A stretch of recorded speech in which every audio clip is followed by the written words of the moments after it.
Hello, everyone. Welcome back to Gaming News, where we discuss all things within the gaming industry. And today we are going to talk a little bit about NFTs and the result of a video that I came across.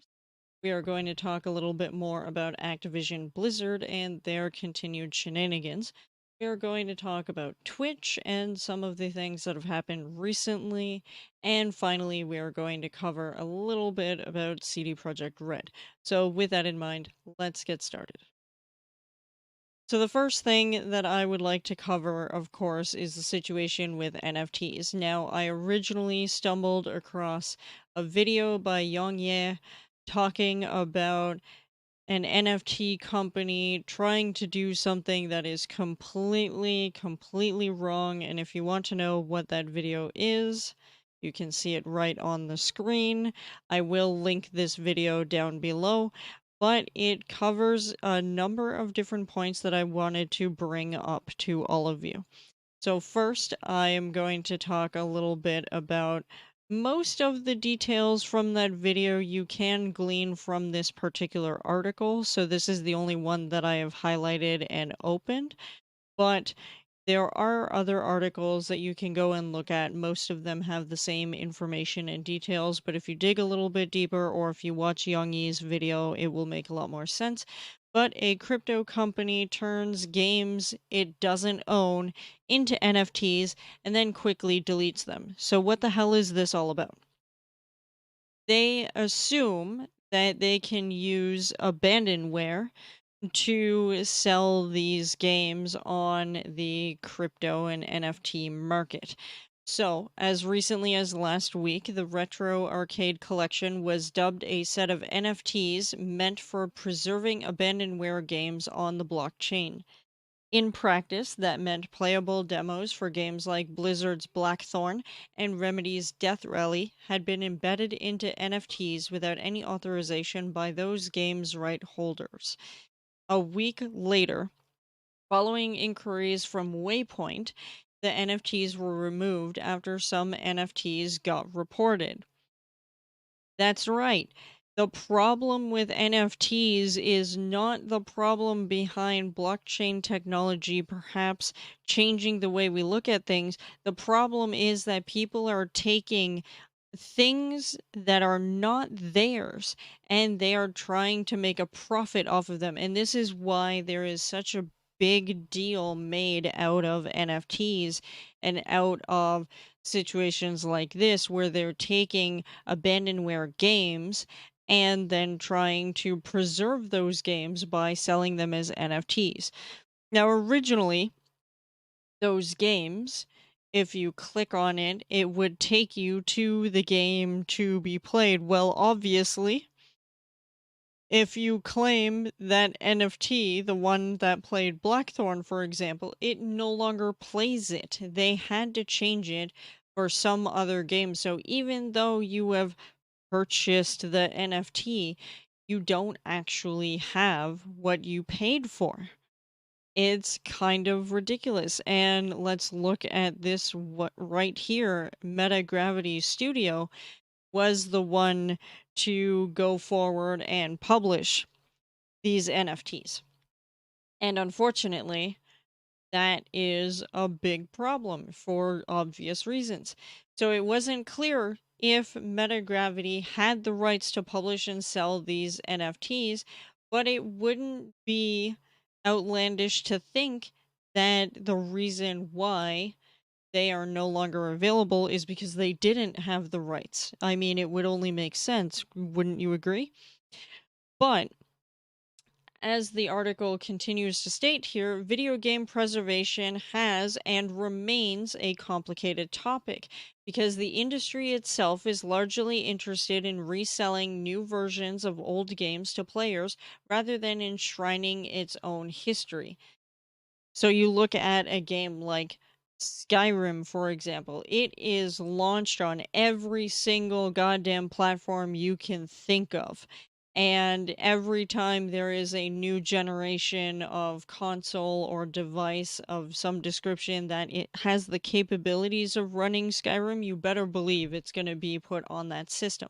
So instead of trying to find a way to continually keep up with the technology and to allow these games to be played, you have to basically continually re-release the game to keep up with the technology, which means that technically they're not giving up their rights to these games. Now, other games that are deemed abandonware does not mean the game just isn't going to be worked on anymore. It's that it's not being worked on currently, and that the company has decided that they're not going to pursue that particular game. Well, here's the thing. This article very aptly states abandonware is not a legal concept under US law.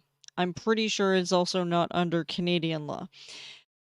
This gentleman speaking is David Hope, a lawyer at Gamma Law, and he continues by saying copyright protection continues for these works up to the end of the term provided in the Copyright Act. Putting a game or other creative work on blockchain doesn't change its legal status. If the game was subject to copyright protection, that would still apply.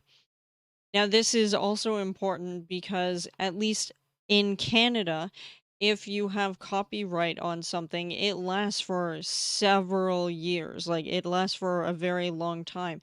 It does not mean that just because you created a thing and put it out there means that somebody else can redistribute and make money off of the thing that you have created. So, rights and copyright is incredibly important, but just because a game is deemed abandonware does not mean it's legally considered abandonware. The company still owns that copyright and they can still choose to go after you. So, these people took a giant risk by doing this, especially if you're looking at something like Blizzard. And you better believe that if it was still Activision Blizzard and wasn't purchased by Microsoft.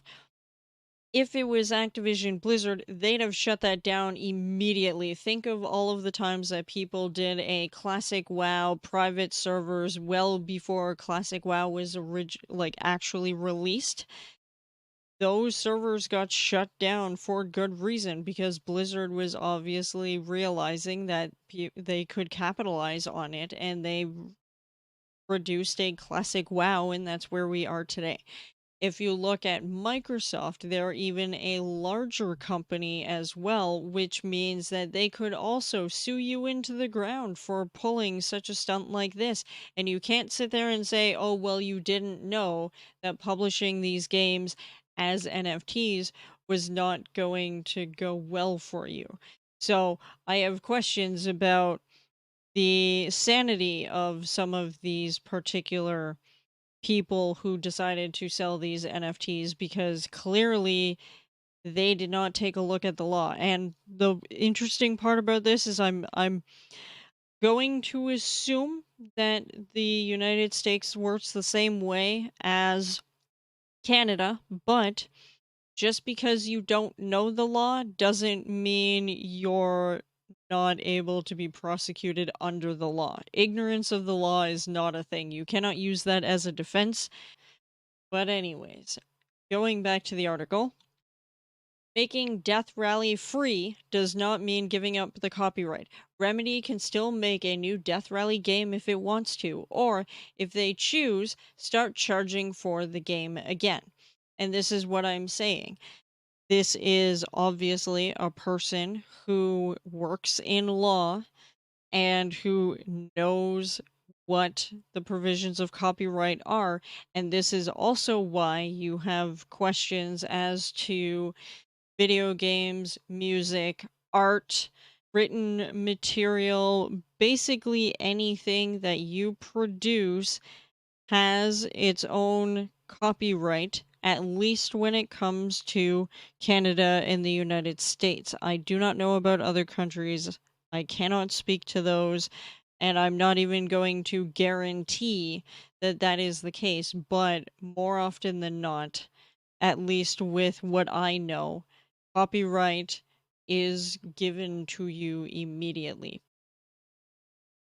So, continuing on with the article, there are a couple of more points in here that I would like to cover, which are that just because a company is offering a demo or freeware version, or if it's abandonware, said Zachary Strebeck, a lawyer specializing in games, doesn't mean they don't have copyrights in it.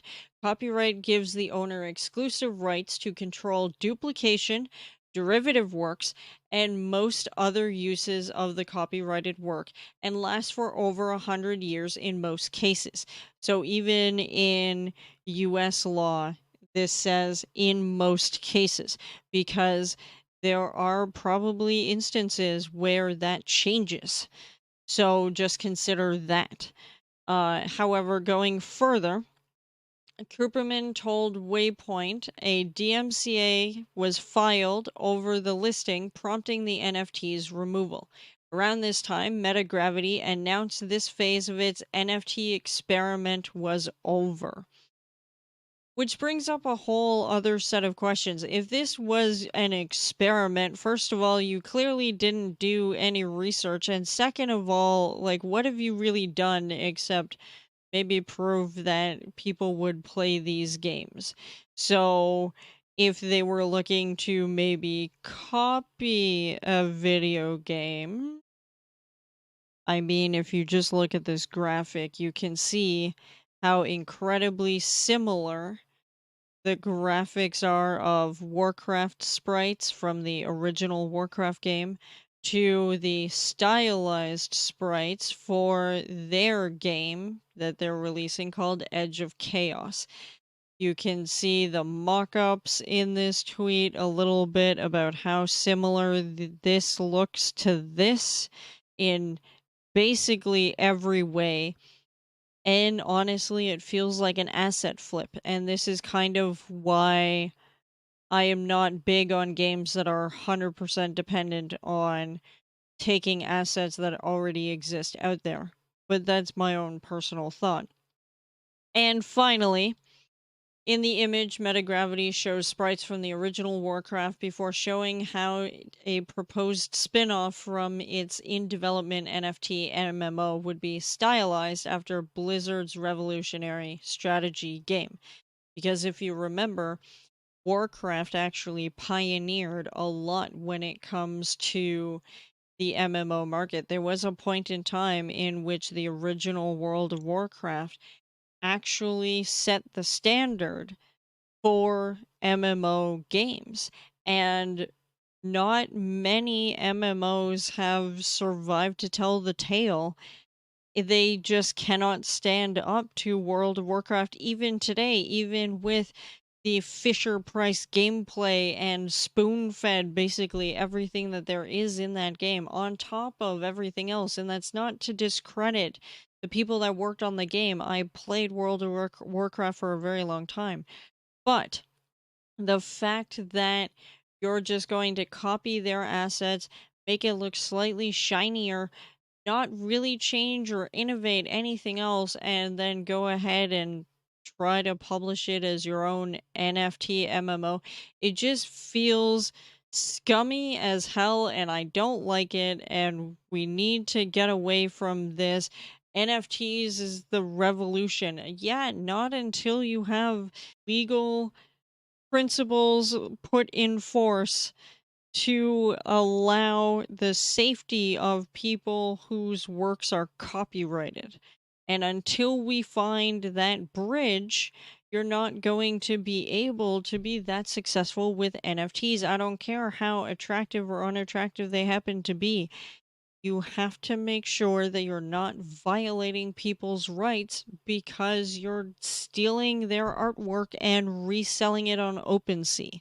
So, that's what I have for NFTs. I'd love to know what you guys think. I know that most people are against NFTs, but I really want to know where you're thinking and if you knew about any of this or if you're going to look into it. And let's have a dialogue about this particular situation. Clearly, you know where I stand, but who knows, maybe you can bring forward an argument that might make me consider a little bit more where maybe NFTs would be good. Good luck. Next up, we're going to talk about Activision. Now, of course, Activision loves to continually make giant missteps in everything that they do, and here we are with, once again, a situation that is no different. I do not know how Activision still continues to spit in the face of everyone within the industry by doing shit like this. So, I first have an Alana Pierce video talking about this new diversity tool, and I also want to thank one of my patrons who talked about this and alerted me to the idea of this, and therefore I went searching. Now, this is a 20-minute long video, but she goes through the entire released statement by Activision Blizzard and then shows a couple of other articles because of the reference points that they have, because not everything is still in this original release to the public. So let's cover it. Axios, of course, covers all of this in a synthesized format. Activision's video game diversity tool draws backlash. Just looking at this picture, does this help you in any way determine how diverse these characters are? I feel like that graphic isn't necessary unless you're not able to see as well as maybe you were in years previous. You can physically see that these characters are different. They come from different backgrounds, different walks of life, different age categories. And you give us an F-Zero X style of graph, or maybe you want to go with like a Pokemon attack graph. This graph, like, what is supposed to be your 10 for culture? What is your 10 for ethnicity? What is your 10 for sexual orientation? In fact, these are all questions that Alana Pierce brings up, that Paul Tassi brings up in his article, which she does cover in her video. Many people looked at this and went, how does this really quantify anything for your players? Like, it really does nothing. But I digress. I mean, it's not just that graph. Activision Blizzard's unveiling of a new software program meant to increase diversity in the casts of video games has become a textbook example of what not to do. I agree. So, the details of this, obviously, this was touted as like the greatest thing, but to know more backstory, Stephen Totilo goes into explaining that the tool starts users with a blank graph and asks them to establish a norm in the middle for a character in a given game genre and has them plot out how different a given character is. Okay. Blizzard went to great lengths to release character videos that gave you some backstory to all of these characters. You could just go look up the YouTube videos for each of those characters and know their backstory. And in fact, I'm actually going to throw something out there. A couple of years ago, someone on Twitter mentioned that if you as a game designer are trying to illustrate something, so I do not remember which character it is, but one of those characters actually was in an institution for a while. And Blizzard, while they gave the backstory through one of those videos, they also tried to illustrate the point through the look of the character. And how they did that was they made it so that she did not have shoes.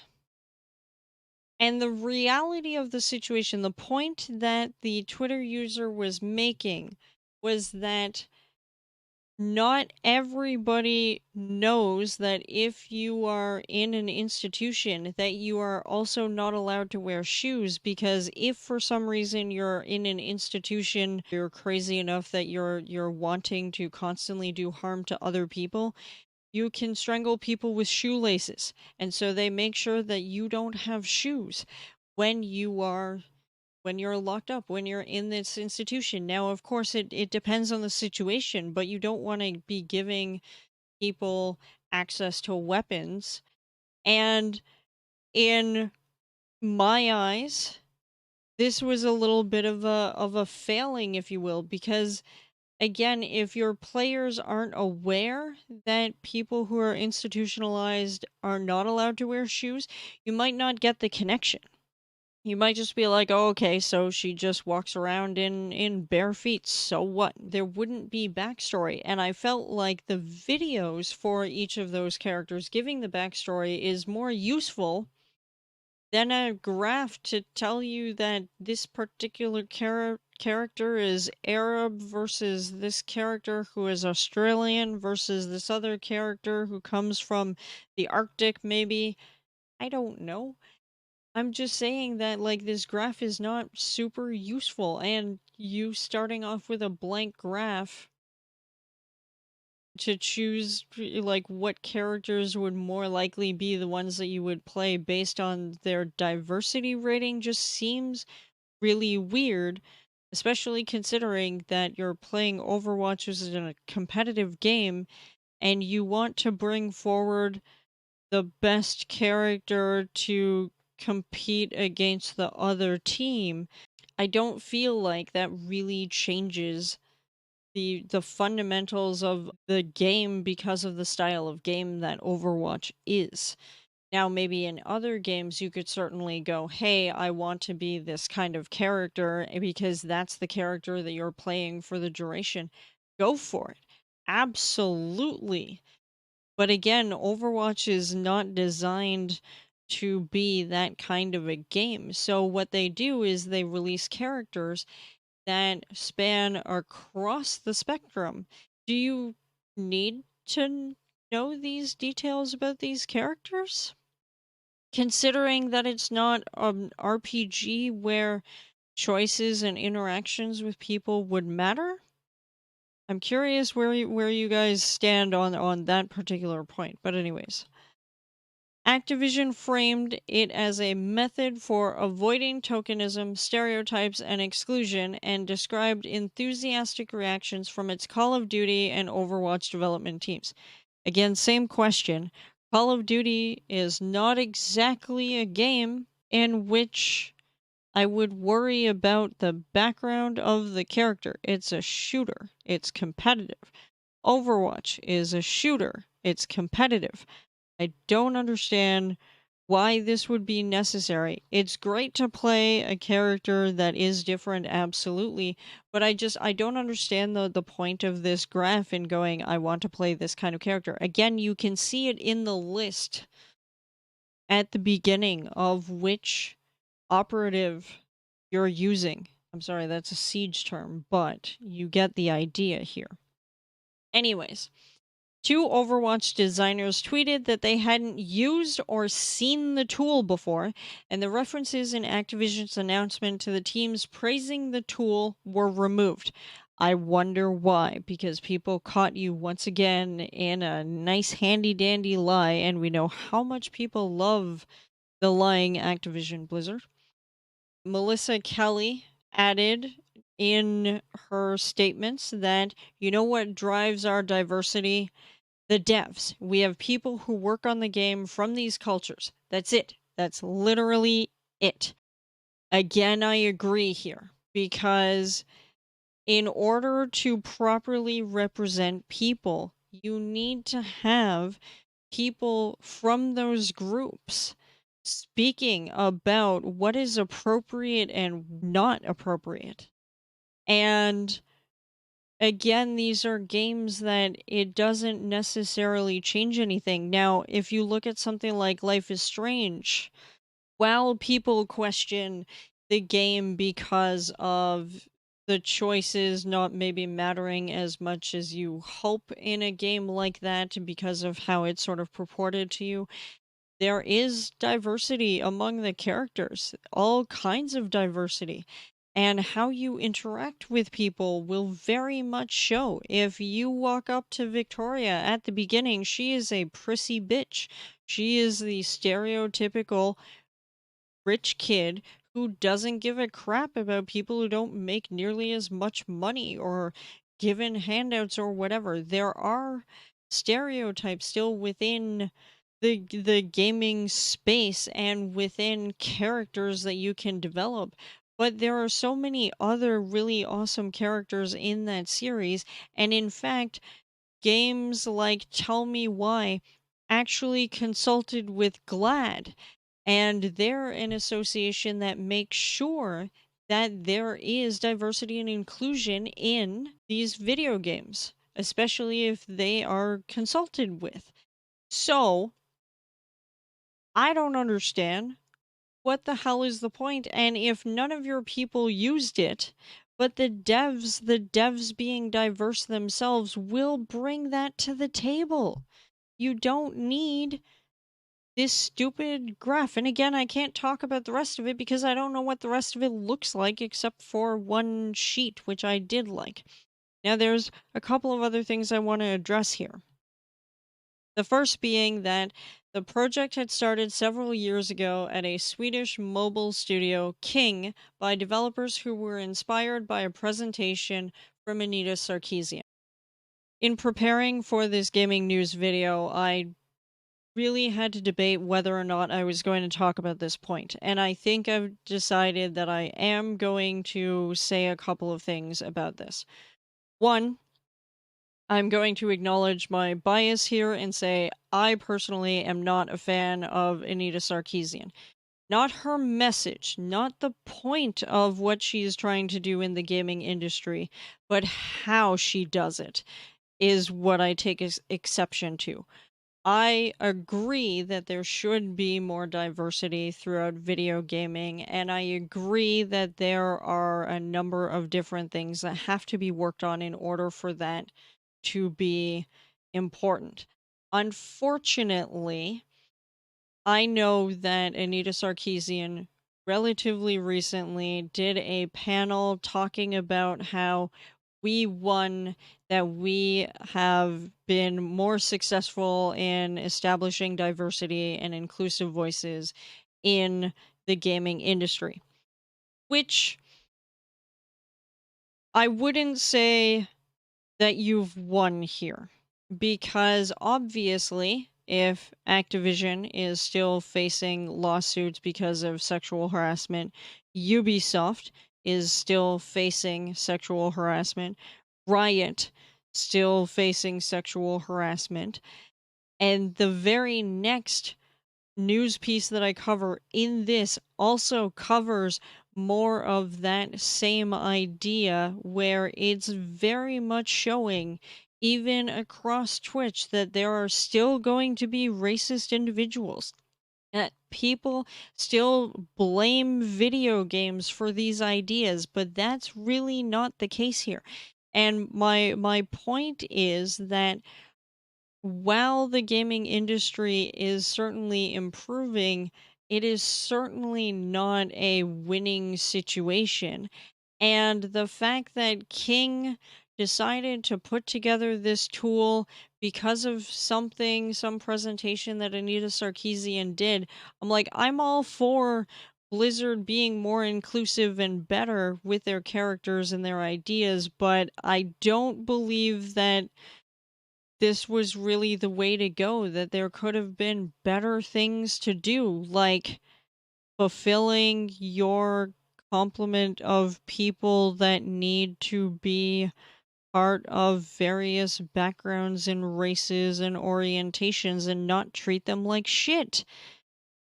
A tool like this is not going to change those things in gaming. It starts from within. It starts from the people, not this tool. So the final bit of this article is that the diversity space tool is not being used in active game development, Activision said on Friday. And that's really the icing on the cake here. You're proud of this thing. You put out the press release. You say that, hey, we are doing well. We are being inclusive. We are being diverse. And no one is using it. I think that really speaks for itself. But there is more to this. Game industry biz. I do really like the author of this. This is Jeffrey Rousseau, who is clearly a person of color, who I do like his perspective on a variety of different topics. And of course, diversity and inclusion is going to be a topic of conversation for him specifically. He can speak with authority, so I've highlighted a few points in this article. DEI efforts in the games industry can probably be best described as just that, efforts. People are trying. It's understandable that there will be mistakes here and there. So enter King of Activision Blizzard introducing the space tool. Now, he says that the diversity space tool is a measurement device to help identify how diverse a set of character traits are, and in turn, how diverse that character and casts are when compared to the norm, said King Globalization Project Manager Jacqueline Chomadas. Now, again, we see the same picture. There are, I think, a couple of other pictures in this article. He says, good intentions aside, the article raised a few concerns about the diversity space tool. Firstly, it implied that dev teams leaned heavily on this resource, which we know is not true based on their own statement. At the end, they admitted on Friday that this wasn't even being used by people. There wasn't any mention on the importance of having a team naturally diverse as they should be in conjunction with using the resources. Well-created characters have been and are made without being run through a build a diverse person program, and the article undermined the efforts the teams at Activision Blizzard have been making for years. How do you rank a disabled person higher or lower than another that's disabled? What's the methodology behind certain racial backgrounds rating greater or lesser than others?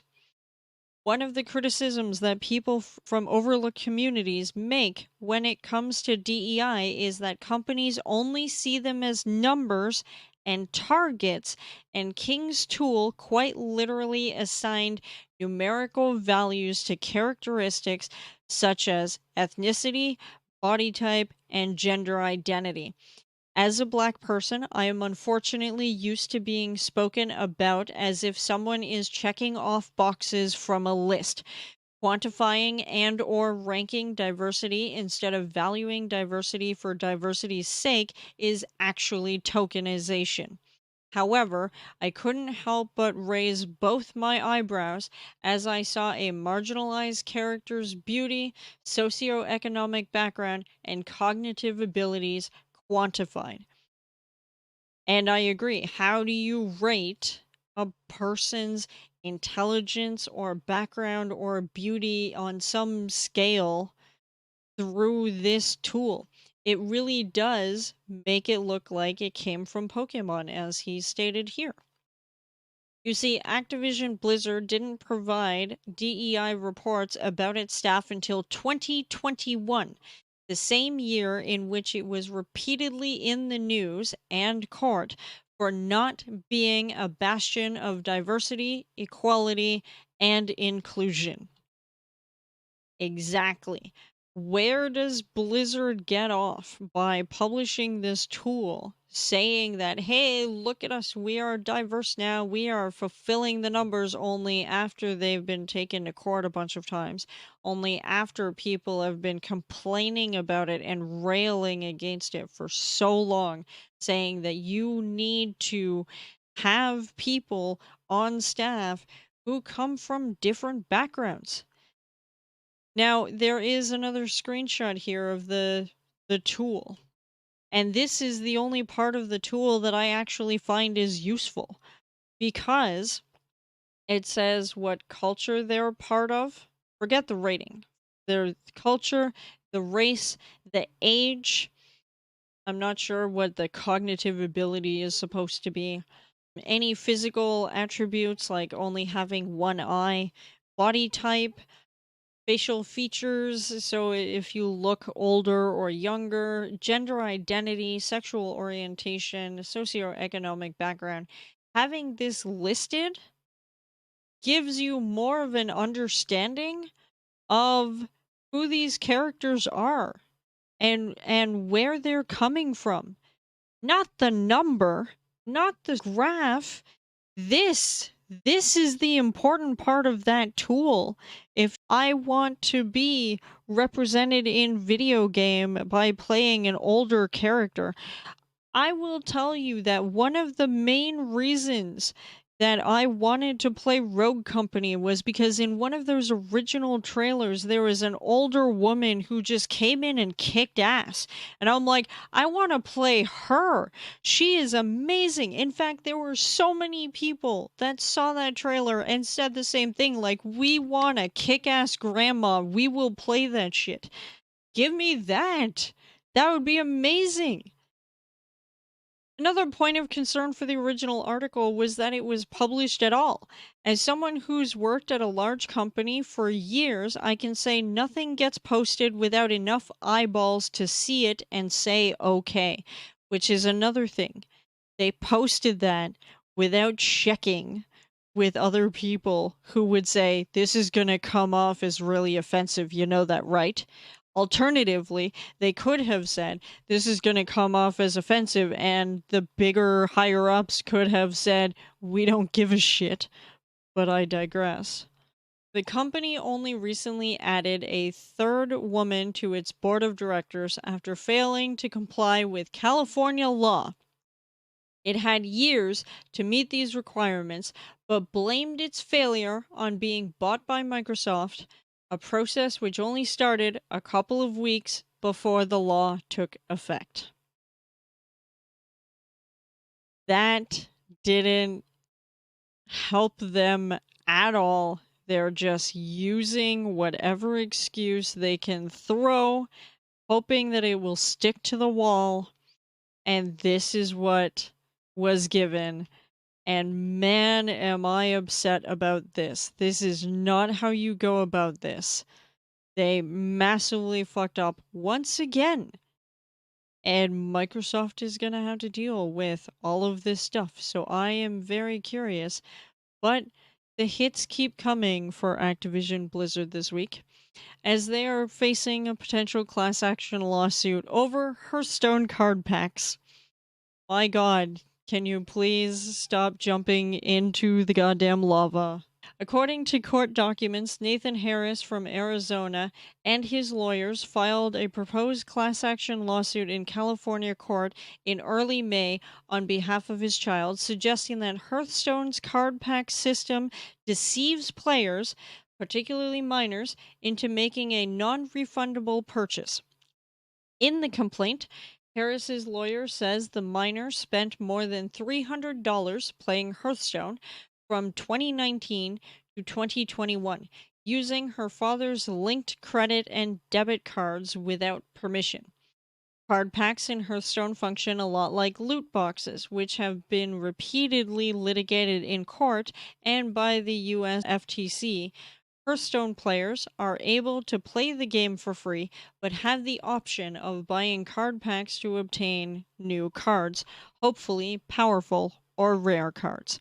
Harris's lawyers suggest minors have the right to disaffirm contracts, i.e., get out of them or get a refund under California's Family Code. Now, $300 does not seem like a lot, but considering that you're looking at a good chunk of time in the middle of a pandemic when we do not know if the father was laid off at all, was making a lot of money, has a lot saved up, anything financial to know whether or not 300 was significant to keeping the family going forward.